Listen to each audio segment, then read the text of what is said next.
મિત્રો TV9 India ન્યૂઝમાં આપ સૌનું હાર્દિક સ્વાગત છે। સુરતમાં એલર્જી ટેસ્ટિંગ અને ઇમ્યુનોથેરાપી ક્લિનિકનું ઉદ્ઘાટન। નવી સિવિલ હોસ્પિટલ ખાતે એલર્જી ટેસ્ટિંગ અને ઇમ્યુનોથેરાપી ક્લિનિકનું ઉદ્ઘાટન। સિવિલ હોસ્પિટલમાં શ્વસન દવા વિભાગની સામે OPD 11માં ક્લિનિક શરૂ કરાવ।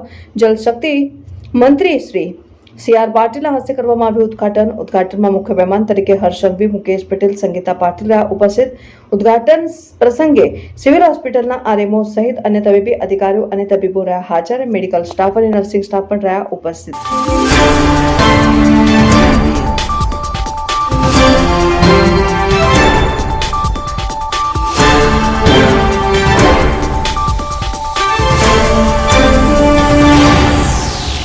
सूरत सिविल हॉस्पिटल अंदर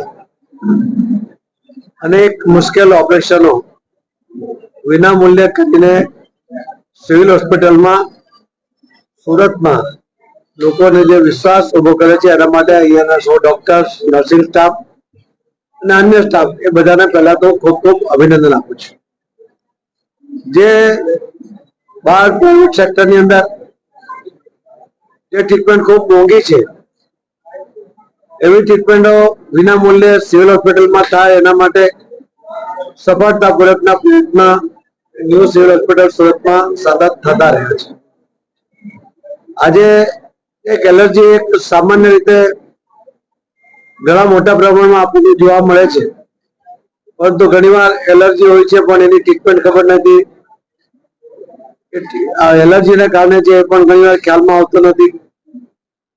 ત્યારે સિવિલ હોસ્પિટલે આજે પહેલ કરીને આવા એલર્જીના નિદાન માટે ઇમ્યુનિટી ટ્રીટમેન્ટ માટે એમણે આજે સિવિલ હોસ્પિટલની અંદર આ વિભાગ ચાલુ કર્યો છે।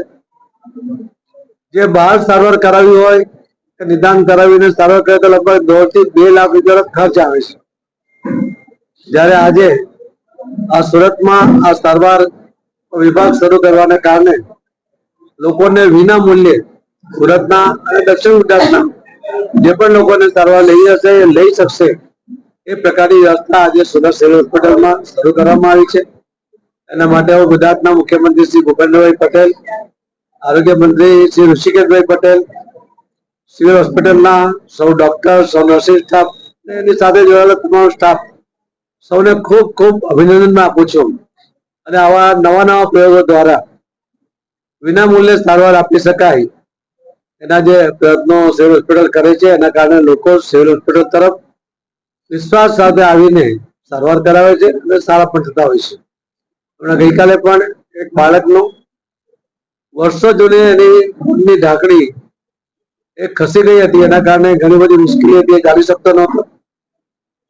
એમને ફરીથી વિનામૂલ્યે ઓપરેશન કરીને સિવિલ હોસ્પિટલમાં સફળતાપૂર્વક જે ઓપરેશન કર્યું છે, જે બહાર કદાચ 4-5 લાખ રૂપિયામાં થઈ શકે એવી શક્યતા હતી, એ વિનામૂલ્યે કરીને એમણે બાળકને નવજીવન આપ્યું છે। આવા અનેક કેસો ઘણીવાર આપણને માહિતી મળે છે કે છાપામાં વાંચીએ છીએ ત્યારે ડોક્ટરો પ્રત્યે, નર્સિંગ સ્ટાફ માટે અને સૌ સ્ટાફ માટે એક અલગ પ્રકારની અનુભૂતિ થાય છે। ડોક્ટરો જે સમર્પિત સેવા કરતા હોય છે એનું જીવંત ઉદાહરણ એ ન્યૂ સિવિલ હોસ્પિટલ સુરતમાં આપણને જોવા મળે છે।